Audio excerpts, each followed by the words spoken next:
Today at Homefront Wargaming, we'll be refighting the first part of the Battle of Saratoga.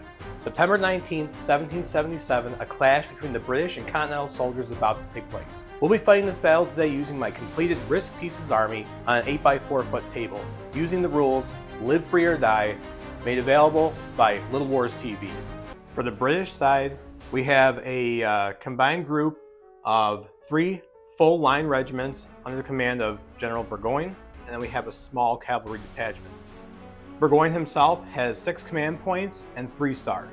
All right, folks, here they are, the Patriots. Under the command of Horatio Gates, we have 3 regiments of line. These are regular Continental soldiers and they're class 2. Gates himself is the commanding officer for this army, and he has 5 command points and he has 2 stars. The militia, which is under the command of Benedict Arnold and Daniel Morgan. All of the militia are rated as 3rd class and have rifles. So our map of Freeman's farm is played on an 8x4 foot table. We have Freeman's farm, of course, in the center, and we have all of his fields around that. The primary victory conditions are going to be based around momentum points.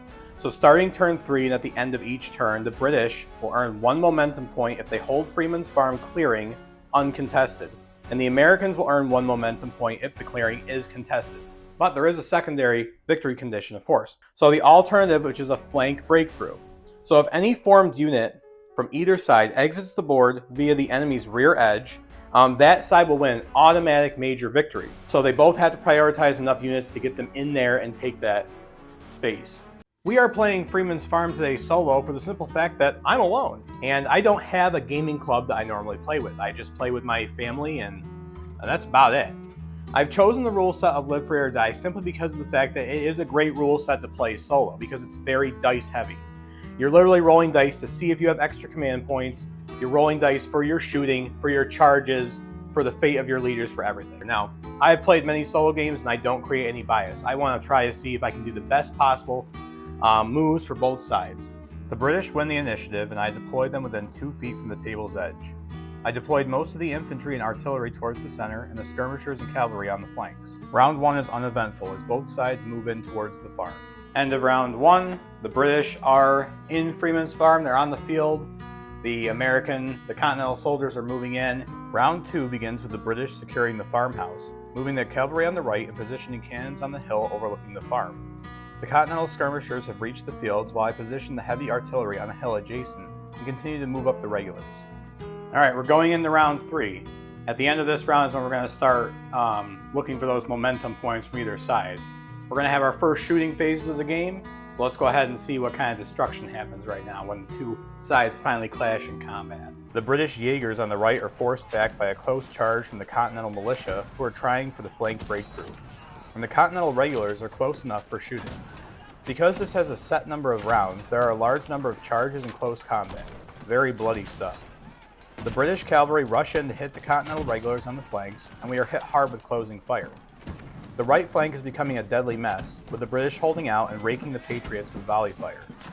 The militia on the left continue to push back the British Jaegers, but are being pounded by artillery on the hill. Burgoyne himself leads a charge against 1 regiment of militia and forces them off the field. The British regulars on the right are causing mass casualties to the Continentals, and the dead are starting to add up for the colonists. Despite all this, the Patriots are still contesting the field, so the British have scored no momentum points yet.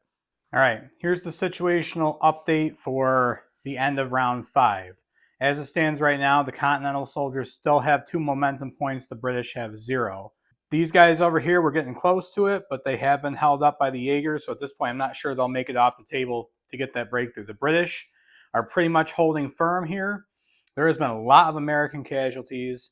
Much more than the British so far. Most of them have been the skirmishers, but they have started to lose some Continental troops. The first thing I need to do is swing my cavalry around to protect against the flank breakthrough on the left, and start being more aggressive with the British to force the Continentals off the field. But the Patriot artillery is doing a good job of pounding the British from the nearby hill. The Continental soldiers are all struggling with the charges from the British and continue to take heavy losses.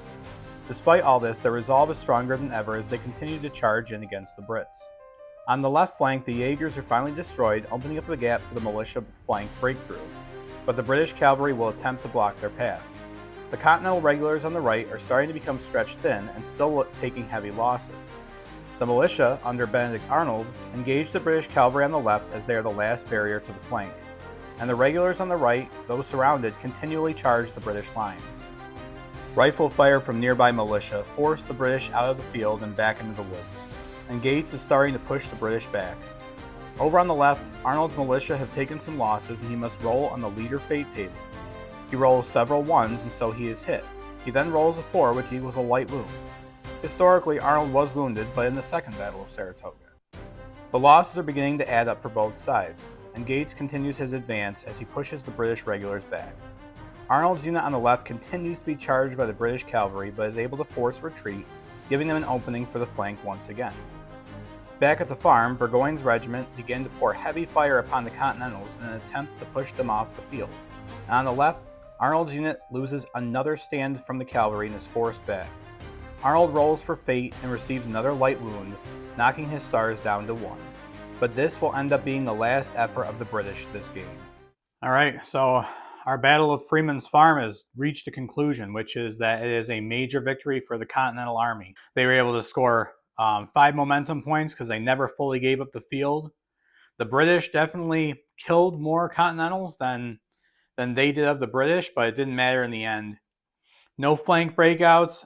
Benedict Arnold over here tried his hardest to get past, but he just kept being blocked by cavalry and other skirmishers. Historically, this was a British victory, but at a terrible loss. They lost nearly 600 men. The Continentals were beat up pretty bad afterwards, but they were able to rally later on. And honestly, Burgoyne never really recovered from this battle, and it was one of the things that ultimately led to his surrender at Saratoga shortly after that in October. So hopefully everybody enjoyed this video. I'll probably do some more solo plays like this, so if you enjoyed it, let me know in the comments. If you hated it, let me know that too. I appreciate the feedback. So until next time, from Homefront Wargaming, thank you everybody for watching.